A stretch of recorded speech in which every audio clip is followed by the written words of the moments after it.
शोभना एक गरीब परिवार की बहू थी। उसके परिवार में पति हरीश, सास कमला और एक ननद कुसुम थे। माँ जी, ये बाजरे की रोटी और चटनी। कुसुम, तुम भी रसोई में आकर अपना खाना ले लो। अरे, लाइट चली गई। इतनी गर्मी में तो मेरे से खाना खाया ही नहीं जाएगा। रात में बिजली बहुत जाने लगी है। ये हरीश कहाँ रह गया? बड़ी देर लगा दी आने में। राम राम कमला बहन, कैसी हो? अरे गोविंद जी, आओ आओ। कुसुम, जा गोविंद जी के लिए पानी ले आ। बैठो भैया जी, खाना खा लो। बस मैं अभी खाकर ही आया हूँ। मैं तो बस थोड़ा हिसाब करने आया था। मकान का किराया 2 महीने ऊपर हो गया है। बिजली का बिल अभी तक जमा नहीं हुआ। अब मैं भी कितना रोकता है। बिजली विभाग वालों ने पीछे से तुम्हारी बिजली काट दी है। 1500 रुपए बिल आया है। कल सुबह जाकर हरीश को बोलना बिजली के दफ्तर में भर आएगा, नहीं तो बिजली कटी ही रहेगी। फिर गर्मी में कैसे रहोगे? अच्छा, चलता हूँ। राम राम। अब ये आफत भी आनी बाकी थी। पहले ही इतने खर्चे हैं, ऊपर से बिजली और काट दी। अब अकेला हरीश भी क्या करे। तभी हरीश आ जाता है। क्या हुआ? घर में इतना अंधेरा क्यों किया हुआ है? लाइट नहीं है क्या? हमारी बिजली काट दी गई है, बिल नहीं भरा इसलिए। क्या करूं, मैं कुछ समझ में नहीं आता। खर्चे बढ़ रहे हैं और काम है ही नहीं। बहुत से वर्कर को मालिक निकालने की सोच रहे हैं। उनका काम इतना चल नहीं रहा, इसलिए हम सबको चेतावनी दे दी है। ये महीने की तनख्वाह में से किराया गोविंद जी को दे देना। मैं कल बिजली का बिल जमा करता हुआ काम पर चला जाऊंगा। और ऐसा ही हुआ। इस बार तो हरीश ने किराया और बिजली का बिल दे दिया, पर उसके मालिक ने उसके जैसे बहुत सारे वर्कर को अचानक काम से निकाल दिया। अब जब तक नई नौकरी नहीं मिल जाती, दिमाग बहुत खराब रहेगा।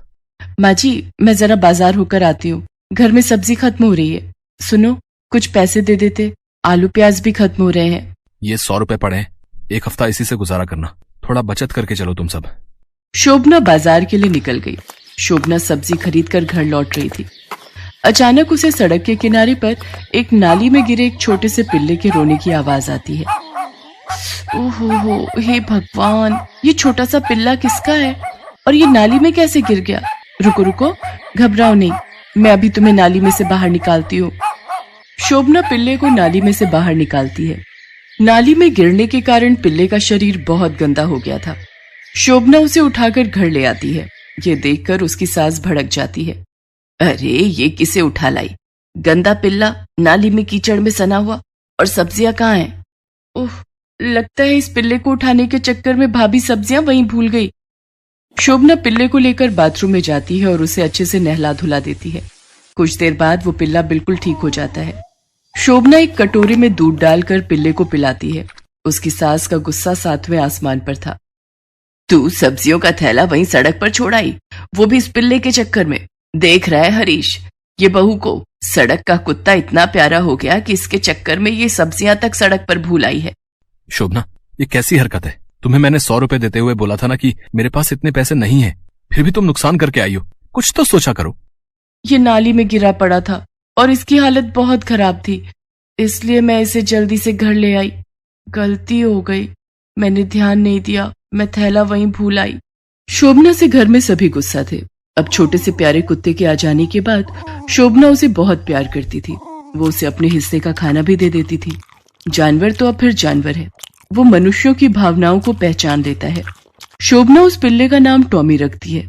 टॉमी भी शोभना को बहुत प्यार करता था, पर शोभना की सास और ननद को टॉमी बिल्कुल भी पसंद नहीं था। हरीश को एक फैक्ट्री में काम मिल जाता है, पर उसकी तनख्वाह बहुत कम थी।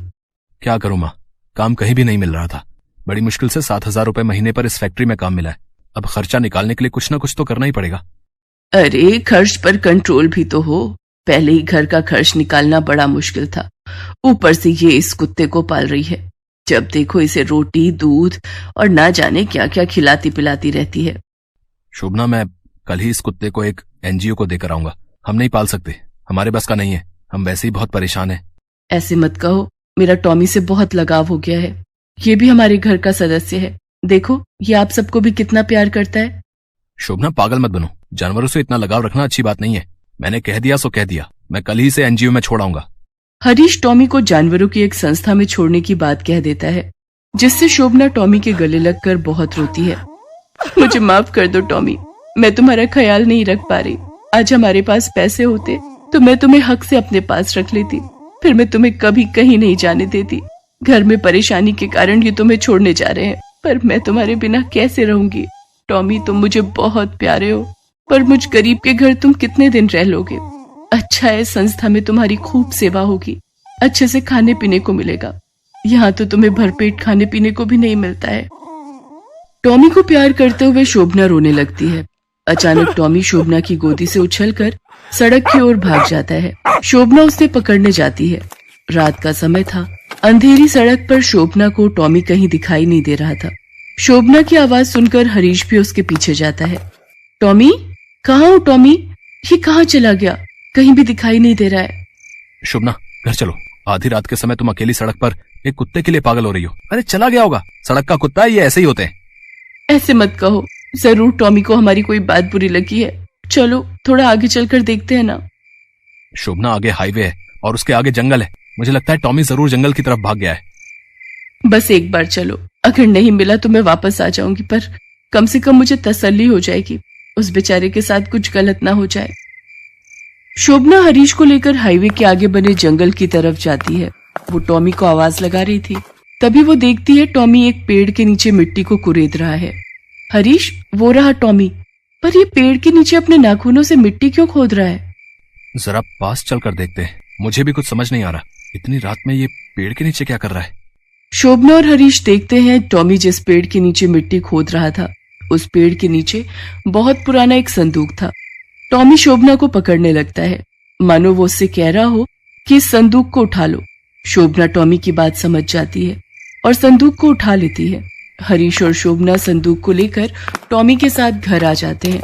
घर आकर हरीश जब संदूक को खोलकर देखता है तो वो हैरान रह जाता है। संदूक बहुत ही पुराने हीरे जवाहरात और गहनों से भरा हुआ था। इतने हीरे जवाहरात और गहने, ये तो कोई राजा महाराजा के जमाने का संदूक लगता है। इसका मतलब टॉमी हमें यही दिखाने के लिए ले गया था। शोभना, आज एक जानवर का प्यार जीत गया। इसने तो हमारे जीवन के सारे दुख दूर कर दिए। मैं गलत था जो तुम्हारे और टॉमी के रिश्ते को समझ ही नहीं पाया। हमसे भी गलती हुई शोभना बहू। शायद भगवान ने तुम्हारी दयालुता का फल तुम्हें दिया है और आज तुम्हारे कारण हमारे परिवार में खुशियां आ गई हैं। सब टॉमी को बहुत प्यार करते हैं। शोभना टॉमी को गोद में उठा लेती है। अब टॉमी के कारण उनके परिवार की गरीबी दूर हो गई थी।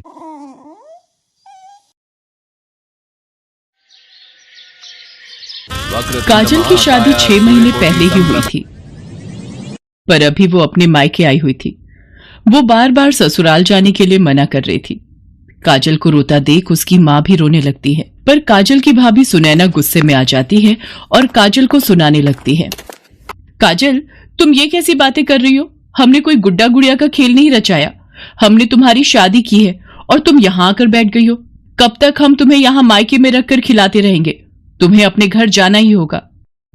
नहीं भाभी, आप मुझे चाहे भूखा प्यासा ही क्यों ना रख लो, मैं अब उस घर में नहीं जाऊंगी, मैं यही रहूंगी।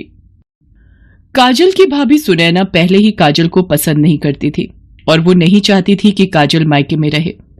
वो काजल की परेशानी को सुनना ही नहीं चाहती थी। ये देखकर काजल की माँ भी बहुत दुखी हो रही थी, पर काजल का इस तरह से ससुराल ना जाने का डर, इसके पीछे जो कारण था वो आज से कुछ महीने पहले शुरू हुआ था। कुछ महीने पहले काजल गांव की सीधी साधी प्यारी लड़की है। उसके पास एक पालतू गाय है जिसका नाम है भोली। काजल भोली से बहुत प्यार करती है। भोली भी काजल के प्यार को समझती है। काजल भोली को चराने ले जाती थी, उसकी बहुत देखभाल करती थी। एक दिन काजल अपनी गाय को चराने के लिए जा रही थी, तभी उसकी सहेली पूनम आ जाती है। उसे देखकर काजल बहुत खुश होती है। अरे पूनम, तू ससुराल से कब आई? कल रात को ही आई हूँ और आते से ही आज सुबह तुझसे मिलने चली आई। ये तो तूने बहुत अच्छा किया। वैसे भी तू रोज रोज तो मायके आती नहीं है, साल में एक बार ही तेरा आना होता है और तुझसे तभी मिल पाती हूँ। क्या करूं, ससुराल के कामों से छुटकारा ही नहीं मिलता। जब शादी हो जाती है ना तो बहुत कुछ बदल जाता है। और तू कब कर रही है शादी? मुझे कोई शादी वादी नहीं करनी, और अगर मेरी शादी हुई भी ना तो मैं अपनी भोली गाय को अपने साथ लेकर जाऊंगी। तू ससुराल में गाय लेकर जाएगी और अगर तेरी शादी शहर में हुई तो? चाहे मेरी शादी गांव में हो या शहर में, मैं अपनी भोली का साथ नहीं छोड़ूंगी। मैं उसे अपने साथ ही लेकर जाऊंगी। मैं इसके बिना नहीं रह सकती। और फिर भोली भी मुझे बहुत प्यार करती है, उसे भी मेरी आदत है। काजल मन ही मन सोचती है कि वो कभी भी शादी नहीं करेगी, पर सुनैना के होते हुए काजल मायके में नहीं रह सकती थी। सुनैना काजल की शादी के पीछे पड़ जाती है और एक दिन काजल को देखने लड़के वाले आ जाते हैं। लड़के वाले शहर से आए थे। मुझे आपकी काजल बहुत पसंद है। काजल को शहरी तौर तरीके सीखने होंगे, क्या ये ऐसा कर पाएगी? हाँ हाँ आंटी जी, हम काजल को सब कुछ सिखाकर ही भेजेंगे। पर मुझे कुछ कहना है। मैं शादी के बाद अपनी भोली को साथ लेकर जाऊंगी। मैं उसके बिना नहीं रह सकती। ये भोली कौन है? भोली मेरी गाय है जिसे मैं बहुत प्यार करती हूँ। काजल की बात को सुनकर दीपक की मां घबरा जाती है, पर दीपक काजल को पसंद कर चुका था तो वो इस बात के लिए बिल्कुल भी नहीं सोचता। वो अपनी मां को मना लेता है और दोनों परिवारों की सहमति से काजल और दीपक की शादी हो जाती है। काजल भोली को लेकर अपनी ससुराल पहुंचती है। माँ जी, भोली को कहाँ बांध दूं? अब तू चाहती है कि मैं तेरी गाय के लिए अलग से कोई कमरा तैयार करूं? मुझे नहीं पता कहाँ बांधना है। काजल, तुम भोली को लेकर इधर आओ और वो देखो सामने गार्डन एरिया है, वहाँ बांध दो। काजल भोली को गार्डन में बांध देती है और अंदर चली जाती है। आते जाते लोग गाय को गार्डन में बंधा देखते और हैरान होते। ये देखो, सामने कमला बहन ने घर के बाहर गाय बांधी है। अब ये शहर के लोग गांव वालों की तरह अपने गार्डन में गाय बांधने लगे हैं। मुझे तो लगता है इन्हें दूध महंगा लगता है, इसलिए घर में ही गाय को बांध दिया है। अरे आपको नहीं पता, आजकल जिसको जो समझ आता है वो करता है। लगता है कमला बहन ने गाय पाल ली है। हमें क्या लेना देना, हम चलते हैं। आते जाते पड़ोस के लोगों की बातों को सुनकर काजल की सास गुस्से में आ जाती है और आग बबूला हो जाती है। अगले दिन काजल उठती है और बाहर जाकर भोली को रोटी खिलाती है और भोली के गले में बंधी रस्सी खोल देती है। इतनी देर में काजल की सास कमला बाहर गार्डन में आ जाती है। अरे तुम इसे खोल क्यों रही हो और इसे कहाँ ले जा रही हो? माँ जी, मैं इसे चराने ले जा रही हूँ। तुम्हारा दिमाग खराब हो गया है? ये शहर है, सब पागल समझेंगे। चुपचाप इसे वापस बांध दो और अंदर जाकर अपना काम करो। काजल डर जाती है और वो भोली को वहीं बांध देती है। शाम को कमला की सहेलियां आती हैं और वो काजल के लिए कमला को ताना मारती हैं। कमला, तू बहू तो बहुत सुंदर ढूंढ कर लाई है और हमने सुना है बहू अपने साथ एक गाय भी दहेज में लाई है। अच्छा है, वैसे भी दूध बड़ा महंगा हो रहा है। अब तो तुझे रोजाना गाय का ताजा दूध पीने के लिए मिलता होगा। नहीं नहीं, ऐसी कोई बात नहीं। वो तो हमारी बहू को अपनी गाय से बहुत प्यार है, इसलिए वो उसे अपने साथ ले आई। रुको, मैं अभी काजल को बुलाती हूँ। काजल बहू, इधर तो आना। कितनी देर से आवाज लगा रही थी, कहाँ थी? तुम्हें पता है ना मेरी सहेलियां आई हुई हैं। माँ जी, वो भोली ने गोबर कर दिया था तो वही साफ कर रही थी। काजल की बात को सुनकर कमला की सहेलियां मुंह छुपाकर हंसने लगती हैं। ये देखकर कमला को गुस्सा आ जाता है। सारा दिन उस गाय के साथ चिपक कर बैठी रहती हो, कुछ और होश ही नहीं है तुम्हें। जब देखो भोली भोली। क्या कमला, तुझे ये गांव की गंवार ही बहू बनाने को मिली थी? कोई और लड़की दीपक के लिए क्यों नहीं ढूंढी? कमला का गुस्सा चरम सीमा पर था। वो एक डंडा उठाती है और भोली गाय के पास जाकर उसे मारने लगती है। तभी काजल भोली के आगे आ जाती है और वो डंडा काजल के सिर पर लग जाता है। बाप रे, अपनी गाय से इतना प्यार! उसको बचाने के लिए बहुरानी खुद ही आगे आ गई। माँ जी, आप मेरी गाय को क्यों मार रही हो? उसने आपका क्या बिगाड़ा है? क्या बिगाड़ा है? इसी की वजह से आस पड़ोस और रिश्तेदारी में मेरा मान सम्मान पूरी तरह से चकनाचूर हो गया है। इतना कहकर कमला गुस्से में घर के अंदर आ जाती है। कमला अब काजल पर अत्याचार करने लगी थी। वो उसे भूखा रखती थी और भोली गाय का सारा गुस्सा वो उसी पर निकालती थी। घर के सारे काम भी कमला अब काजल से ही करवाती थी। एक दिन तो कमला ने हद ही कर दी। उसने भोली गाय को चुपके से एक ऐसी दवाई खिला दी जिससे भोली बीमार पड़ गई। काजल को जब ये बात पता चली तो वो गुस्से में आ गई और अपनी गाय को लेकर वहां से जाने लगी। चल भोली, यहाँ हमारा कोई नहीं, अब हम यहाँ नहीं रहेंगे। ठीक है, अगर जाना चाहती है तो जा और फिर वापस इस घर में लौटकर कभी मत आना। काजल रोती हुई किसी तरह भोली गाय को लेकर अपने मायके वापस आ जाती है और रोने लगती है। माँ, जिस घर में मेरी भोली को मारने की कोशिश की गई, मैं उस घर में वापस नहीं जाऊंगी। काजल रोने लगती है। उधर काजल की सास बाजार से आ रही थी। रास्ते में एक गाड़ी उससे टकरा जाती है और उसका एक्सीडेंट हो जाता है। उसे कुछ लोग अस्पताल लेकर जाते हैं। दीपक भी वहीं पहुंचता है। दीपक को पता चलता है कि सुबह ही काजल भोली गाय को लेकर घर छोड़कर जा चुकी है। दीपक बेटा, मैं जानती हूँ भगवान ने मुझे मेरी गलती की ही सजा दी है। मैंने गौ माता पर हाथ उठाया था, अपनी बहू पर अत्याचार किया, तभी मेरे शरीर पर ये कष्ट आया है। तू जाकर काजल और भोली को घर ले आ। मैं काजल और गौ माता से माफी मांग लूंगी। मैं भी उनकी पूजा करूंगी। दीपक काजल के घर जाता है और उसे माँ के एक्सीडेंट की बात बताता है।